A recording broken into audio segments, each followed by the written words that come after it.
On va profiter de cette journée presque ensoleillée pour faire un petit compte rendu.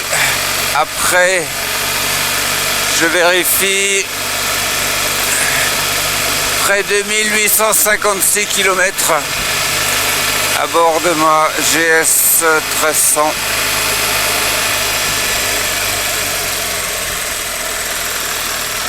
Donc là je suis en 2. Et si je mets la 3, là ça passe. Et des fois ça passe pas. Je sais pas pourquoi. Mais là je l'ai passé sans embrayage. On arrive devant l'école d'Ostheim. Il est 8h moins 1.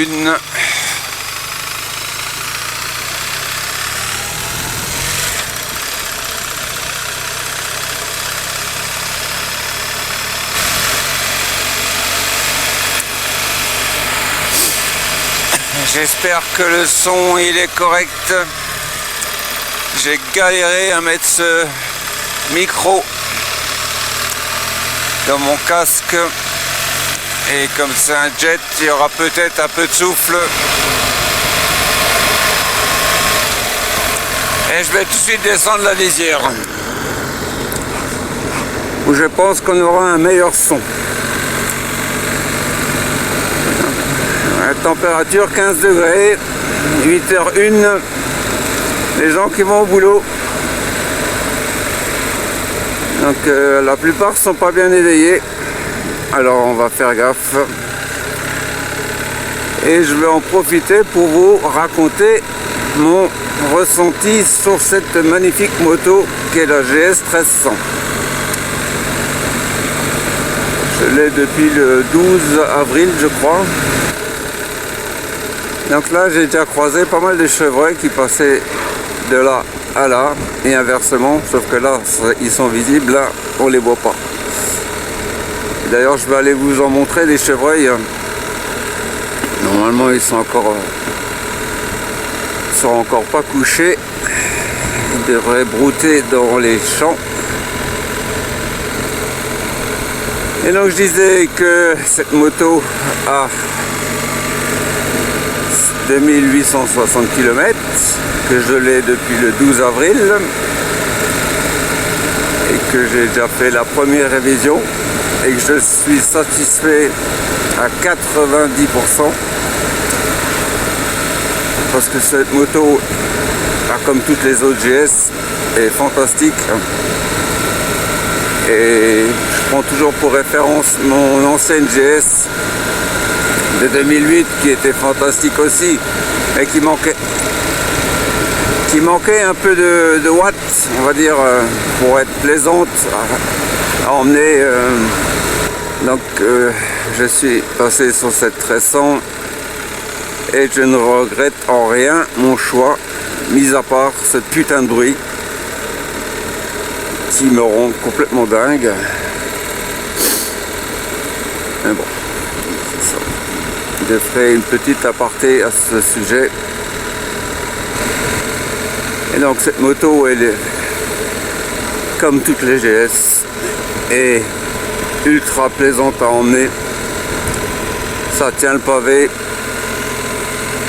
ça envoie du steak, c'est souple, c'est coupleux, c'est confortable, c'est très plaisant. Alors voyons voir si nos amis les chevreuils sont de sortie ou s'ils sont déjà couchés.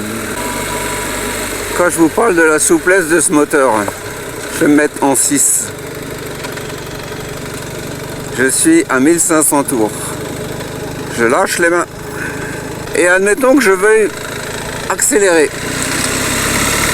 Et bien ça accélère sans aucun souci, sans bruit, sans claquement, sans cliquetis. Et là je suis en mode dynamique. On va se mettre en mode dynamique pro. Le mode que je préfère. Bon, on n'a toujours pas vu de chevreuil.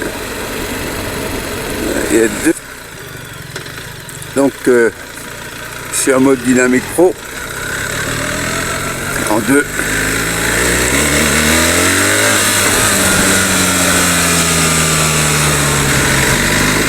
Alors en 3. Petite bosse. Ça se lève aussi, c'est moins... Et ça se lève.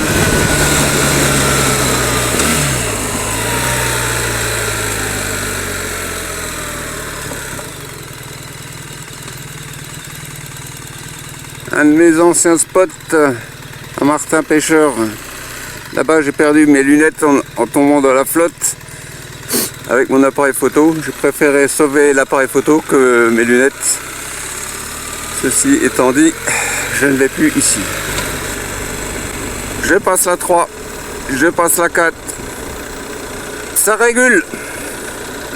Si maintenant il y avait un animal, une voiture, un camion, un cycliste, une moto, la bécane elle s'arrête, elle pile. Je sais pas si elle s'arrête complètement parce que je prends toujours le relais avant pour éviter de me péter la gueule. On peut bien sûr rétrograder. Je vais pas essayer jusqu'en première parce que j'aime pas ça. Bon ben on n'aura pas vu de chevreuil hein. Non. Bon ben tant pis. Ça est-ce que c'est un chevreuil hein. Voilà, la route elle est bien dégueu.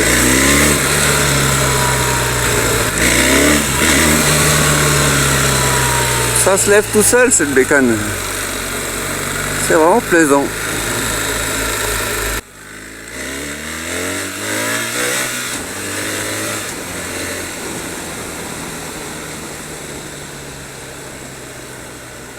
Alors oui, le régulateur je le disais donc.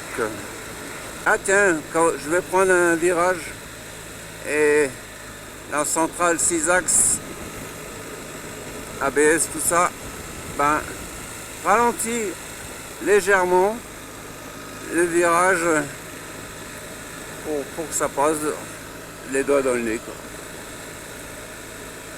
Je suis toujours en 4. Je pourrais conduire comme ça là, ça serait bien. Peut-être qu'un jour je m'achèterai un Harley puisque finalement c'est reposant de laisser les mains à cette hauteur-ci. Petit carrefour dangereux là, il n'y a personne, pas d'animal, pas de blaireau. Et donc oui, je disais, cette position est très agréable. Et si on met les pieds en avant, comme ça, ben ça l'est beaucoup moins. Là c'est l'eau qui mange tout, alors qu'avec les pieds bien en position sous le fessier, ben, ça marche nickel. Hop. Et on va aller faire un petit tour dans ce charmant village.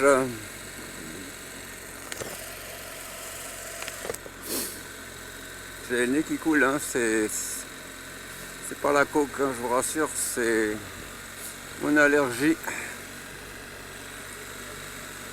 Chaque printemps je déguste. C'est limité à 30 et je suis à 40, donc je vais me mettre à 30 et mettre le régulateur. Oui, et ça c'est formidable. Hop, on peut se mettre derrière, sur la selle arrière, et tout gérer à l'équilibre. Hop, bonjour madame. Ça la fait rire. Elle m'a pris pour un ovni, la donzelle. Donc, c'est fini les limitations. Gaz. Hop. C'est déjà un excès. On va se calmer.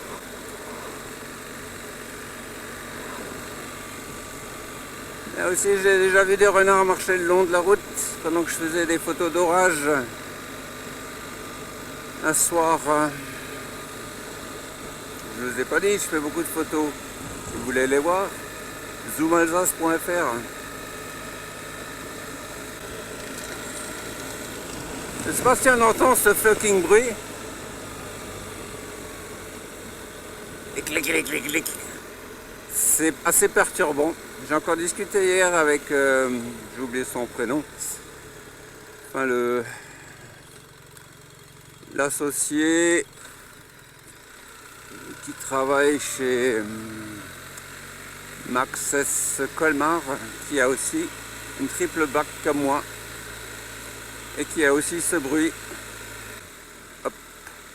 On va se mettre à 34, sachant que j'ai vérifié sur mon GPS 33 km/h chez BM, ça correspond à 30 km/h dans la réalité. Donc théoriquement je suis dans les clous, sachant qu'il y a encore une toute petite marge de manœuvre pour l'éventuel radar qui serait planqué ou un fixe, je ne sais quoi. Je sors du village. Là on entend le bruit. Vous l'avez entendu, hein? Là on l'entend plus. C'est vraiment une plage très spécifique entre 3 et 4000 tours où on entend ce fucking bruit. Alors en mode Dynamic Pro, bien sûr, la suspension elle est un peu plus ferme. Tiens, je viens de remarquer un truc bizarre. Ah bah oui, j'ai réglé ça la dernière fois en mode Dynamic Pro. On peut, au début, sans que j'y touche au réglage, le mode Dynamic Pro, me déconnecter l'ABS sur la roue arrière. Bonjour mesdames. Et bien sûr, si ABS déconnecté, il y avait le voyant. Sauf que je suis allé dans les paramètres et je l'ai remis. Ce qui fait que j'ai l'ABS, même en mode Dynamic Pro. C'est-à-dire que je peux faire des wheelings et avoir, comment dire, tout le répondant au niveau de la poignée de gaz. Parce que ça aussi, on peut régler la sensibilité de la poignée de gaz.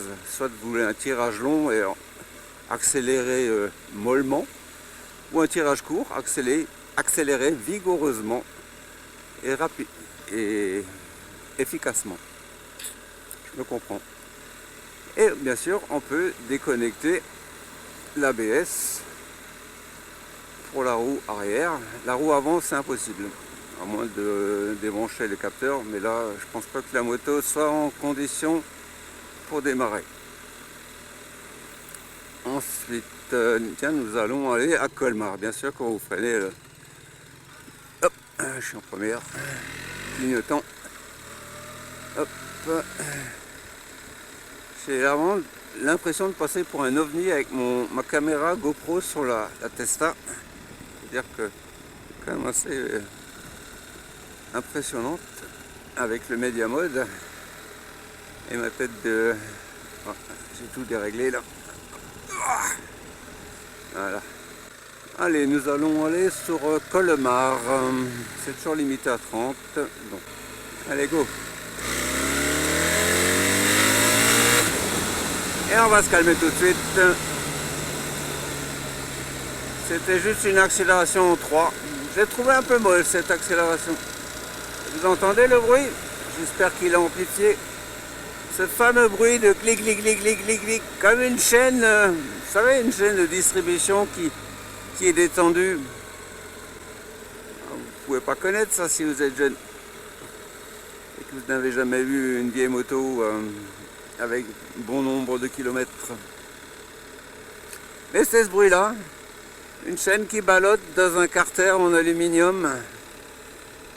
Là, c'est fait exactement ce bruit-là, voire même une petite bille qui se balade.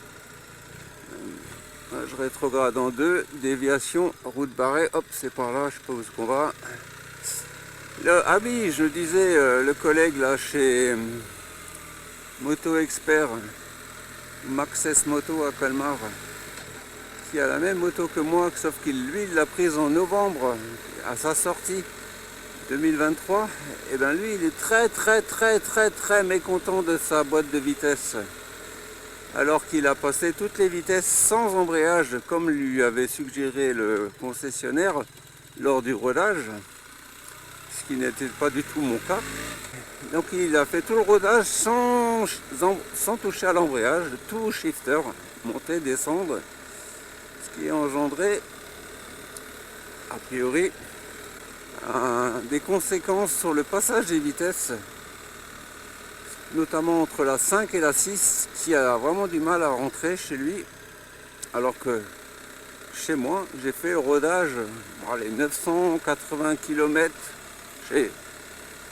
Avant les 1000 premiers kilomètres, je l'ai essayé une ou deux fois, très mollement, et jamais en descente, toujours en montée, ce qui est quand même plus facile pour le moteur à encaisser. Même là, ouais, j'utilise encore l'embrayage instinctivement, on va dire. Et chez moi, aucun problème. Hop, je descends, hop, je descends, hop, sans embrayage. C'est pas comme dans du beurre, c'est franc et net, mais ça passe nickel. Aucun souci. Et 4, et 6, et 5, et 4. Les doigts dans le nez. Seul petit souci, alors là je ne m'explique pas non plus, c'est quand le moteur est froid, et ça me le fait que à froid, de la 2 à la 3, des fois c'est comme s'il n'y avait plus de sélecteur ou plus de boîte de vitesse, ça ne veut pas rentrer. Alors, bon, à froid je mets toujours un coup d'embrayage, rarement le shifter. Et donc je serre l'embrayage, alors je dois peut-être, comme le sélecteur il y a un capteur qui coupe l'allumage, ben, ce capteur associé à l'embrayage, parce que l'embrayage aussi a un capteur dans la poignée, et donc peut-être que ça modifie ou perturbe cette cinématique, je ne sais pas. Que dire d'autre? Bon, il y a des petits trucs qui font un peu pitié, comme ça. Salut. Des petits caches en plastique là qui permettent de cacher justement la connectique du voyant dans le rétro. C'est bien intégré d'ailleurs, mais ça fait un peu cheap. Ah, pareil là, toute cette filasse là, et du rite sur ma GS de 2008, c'était quand même vachement plus propre, quoi. Allez, on va mettre le clignotant. C'est bien beau de râler sur les gens qui mettent pas le clignotant si toi-même tu le fais pas. Ah, un collègue en GS. Salut. Hop, non, on va pas l'exciter. Si. Ah, il est énervé. Oula, oula, oula, oula, oula, je t'ai vu. Ah, il a pas quitté. C'est bien. Qu'est-ce qui se passe? Ça ralentit. Regardez bien le voyant. Je tiens le guidon quand même. Il va devenir... Ah ben non, hop, il ne devient pas parce que ça s'est ralenti assez progressivement. Qu'est-ce qui se passe? Il y a un bouchon. Non, il y a un bus. Et voyons voir, qu'est-ce qui se passe? Bon, allez, je vais doubler. Hein, j'ai encore le droit. Hein. Hop là. C'est où là? Merci. Non mais je te jure les gens... Ah ben voilà, une gentille madame. Bonjour, merci. Allez, monsieur GS. Ah, c'est le bordel, Colmar. Oula, ça va jusque là-bas. Véhicule sympathique. Merci. Hop, hop, hop, hop, hop, hop. On va pas se laisser distraire par les madames dans les voitures.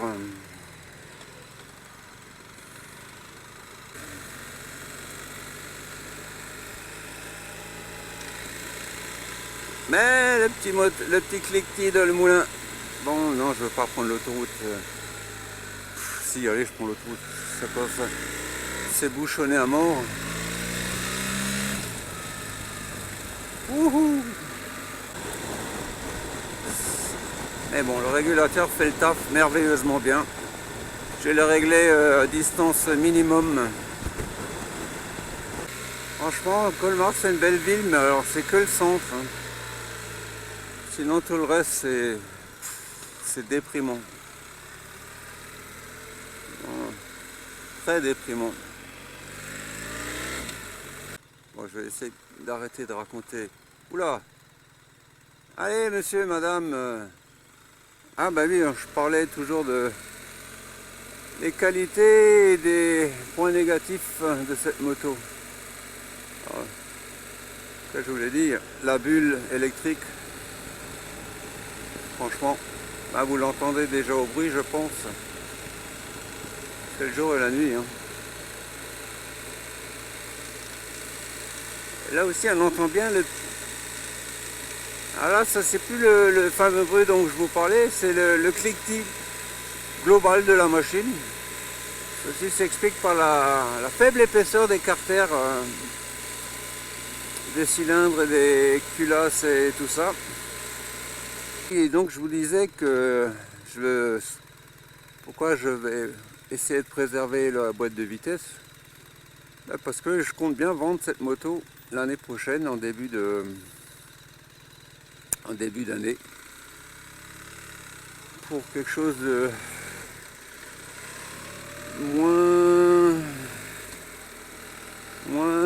comment dire, moins facile à emmener, parce que j'ai quand même une fâcheuse tendance à faire le con avec cette moto. Alors j'ai bien un petit, comment dire, une petite envie sur la prochaine, mais elle fait 200 chevaux. Et 200 chevaux, c'est pas vraiment raisonnable. Mais c'est un trail de la marque Kawasaki qui est annoncé avec le moteur 4 cylindres turbo compressé, non que je raconte turbo compressé, compressé avec un compresseur volumétrique. Contrairement à un turbo, le volumétrique fonctionne de zéro, enfin pas de zéro. Dès que le moteur est en route, le moteur entraîne une turbine, et plus le moteur tourne vite, plus la turbine tourne vite aussi. Ce qui fait que ça augmente le taux de volume d'air envoyé dans les cylindres, enfin dans la culasse déjà, et ce qui permet une accélération phénoménale. Putain, mais j'en reviens pas. Qu'est-ce qu'il fout là-haut avec son camion là? Il vient d'Ukraine ou quoi? Voilà.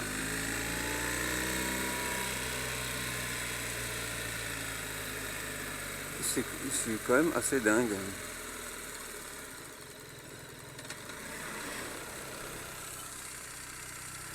Ah non, c'est un Français. Ouais, il était allé livrer des croix en plastique.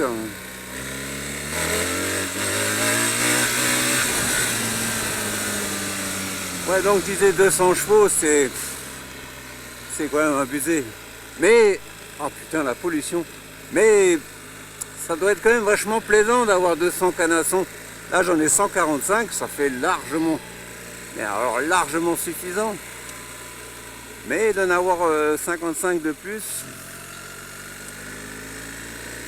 tout en ayant une bécane ultra confortable. Oh putain, la pollution, c'est atroce. C'est... Ouais, donc 200 chevaux, pourquoi 200 chevaux? Mais parce que ça me fait envie, c'est tout. Pourquoi tu roules en Ferrari, en Maserati, en Lamborghini ou... Ouais, je pense que je prendrais une Kawa pour finir tranquillement mes vieux jours, avec une réserve de puissance suffisante pour pouvoir me faire plaisir. Après, c'est l'idée du moment, on va dire. Qui sait si entre temps il n'y a pas une autre bécane qui sorte et qui me fasse rêver, je sais pas, ou qui propose quelque chose d'alternatif. Mais ça va être dur d'être aussi sympathique et efficace que cette bécane là. Mais bon, sachant que l'année prochaine j'aurai 64 ans.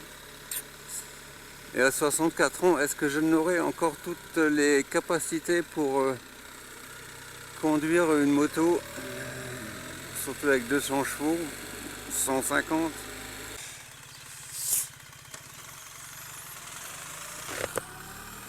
Et qu'est-ce qui pourrait... J'avais essayé donc la Fat Bob.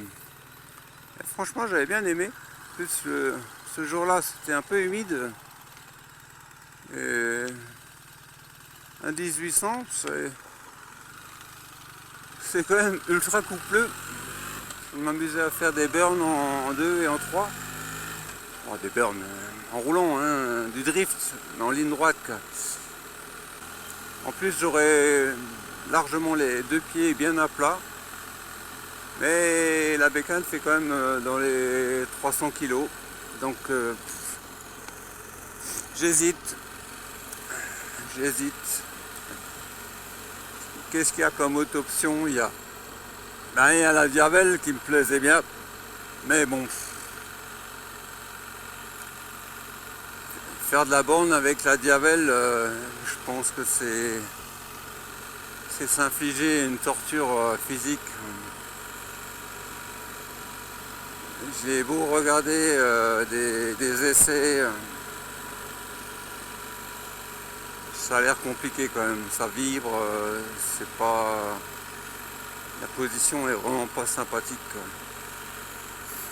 Après il y a la Rocket 3, mais bon, c'est pareil, c'est un paquebot, même si c'est ultra maniable comme la Diavel, malgré les pneus complètement débiles qu'ils ont installés dessus pour le look. Mais c'est vrai que c'est plaisant ce genre de petit dragster de route, mais le poids, c'est quand même important le poids en moto, hein.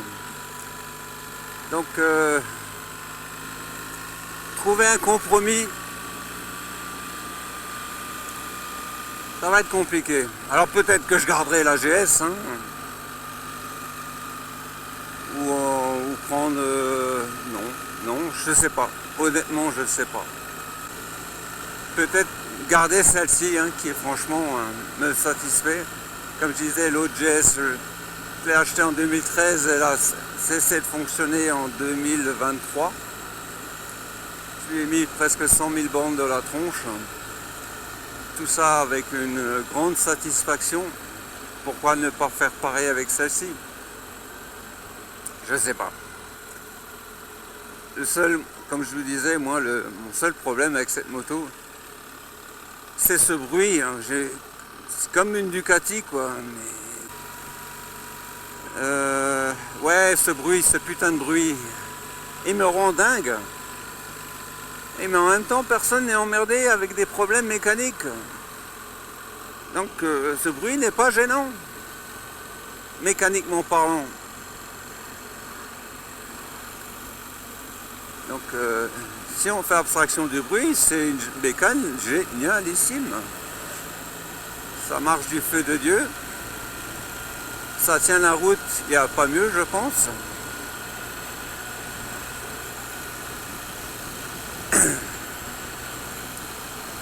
Le confort, il est parfait. Et l'autre qui me colle au cul derrière, ça m'énerve. Quelle bite!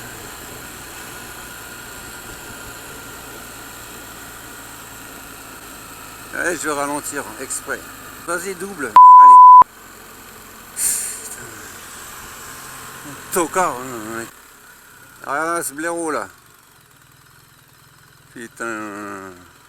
Ça colle au cul, ça met pas de clignotant. Mais quand même, le minimum sur la route, c'est le respect des autres, quoi. Bon, je termine cette vidéo par la prise de naissance à la station Leclerc de Ribeauvillèche. Donc, pour prendre de l'essence, eh ben, il faut éteindre le moteur, attendre 3 secondes, le temps que la bulle descende, et ensuite ouvrir le bouchon. Dingue, non? Alors, lequel est le moins cher? E5 ou 10? C'est le 10. Hop.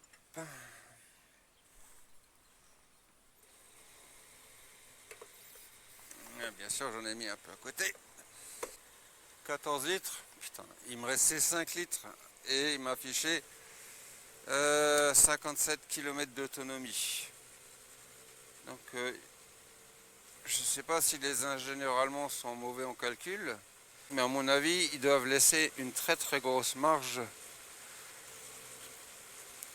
Alors ça, c'est surtout pas à faire, hein, ce que je viens de faire. Là, je viens d'envoyer un peu de gasoil,